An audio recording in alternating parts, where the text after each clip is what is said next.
नमस्ते प्यारे बच्चों, कैसे हैं आप? आज हम एक बहुत प्यारी कहानी पढ़ेंगे। क्या आपके घर में भी दादी या नानी है?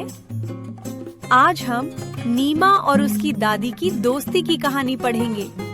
कहानी का नाम है नीमा की दादी, जो आपकी हिंदी की नई किताब सारंगी का पहला पाठ है। इस कहानी में आप देखेंगे कि नीमा अपनी दादी का किस तरह से ख्याल रखती है और दादी भी नीमा को कितना प्यार करती है। दोनों बहुत खुश रहते हैं। हमें भी अपने से बड़ों का आदर करना चाहिए और दादा दादी के पास बैठकर कहानियाँ सुननी चाहिए। तो आइए सुनते हैं ये कहानी। नीमा दोपहर में 2 बजे स्कूल से लौटती है। इस समय घर पर सिर्फ दादी होती है। वह कहीं नहीं आती जाती है। कभी बैठे बैठे सब्जी काट रही होती है। उनके घुटनों में दर्द रहता है, इसलिए कभी वह अपने घुटनों में तेल मल रही होती है। उन्हें नीमा का बहुत इंतजार होता है। दादी मैं आ गई। नीमा रोज खाना खाते खाते स्कूल की बातें सुनाती है। दादी भी उससे खूब बातें करती है। शाम को नीमा खेलने जाती है। एक दिन नीमा खेलने के लिए जाने लगी तो दादी बोली, नीमा थोड़ी देर बैठ जा। क्यों? नीमा पलटकर बोली, मेरा समय नहीं कटता। दादी बोली। नीमा रुकी, फिर दौड़कर दादी की चप्पलें ले आई और बोली, दादी आप भी मेरे साथ खेलने चलिए। खेलने में समय बहुत जल्दी कटता है। मैं 5 बजे खेलने जाती हूँ, पर 10 मिनट में ही 6 बज जाते हैं। दादी जोर से हंसी। फिर वे दोनों खेल के मैदान की ओर चल पड़े।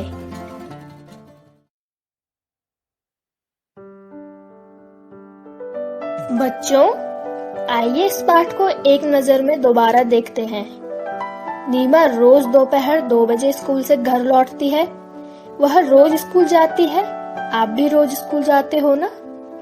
दादी घर पर अकेली रहती है और बुढ़ापे के कारण उनके घुटनों में अक्सर दर्द रहता है, जिसके कारण वे कहीं बाहर आती जाती नहीं है। दादी को नीमा का बहुत इंतजार रहता है। समय बिताने के लिए वे कभी घर पर सब्जी काटती है तो कभी अपने घुटनों पर तेल मलती है।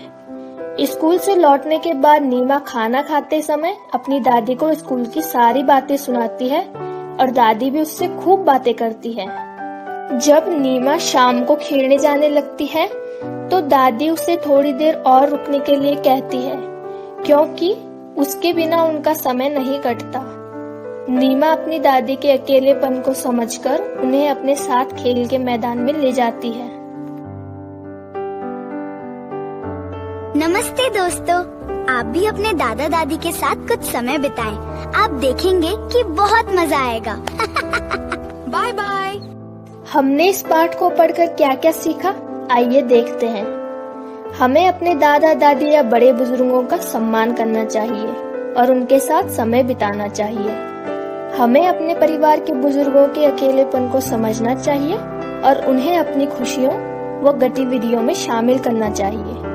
दादा दादी केवल कहानियाँ सुनाने के लिए नहीं होते हैं, बल्कि वे परिवार की नींव होते हैं और बच्चों के सबसे अच्छे दोस्त भी हो सकते हैं। हमें अपने परिवार के बुजुर्गों का आदर करना चाहिए, उनकी दया माननी चाहिए, उनके साथ समय बिताना चाहिए और बातें करनी चाहिए।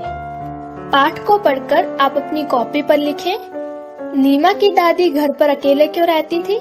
क्या आपके घर पर भी कोई बुजुर्ग अकेले रहता है? नीमा ने अपनी दादी का अकेलापन कैसे दूर किया? आप अपने दादा दादी का अकेलापन कैसे दूर करते हो?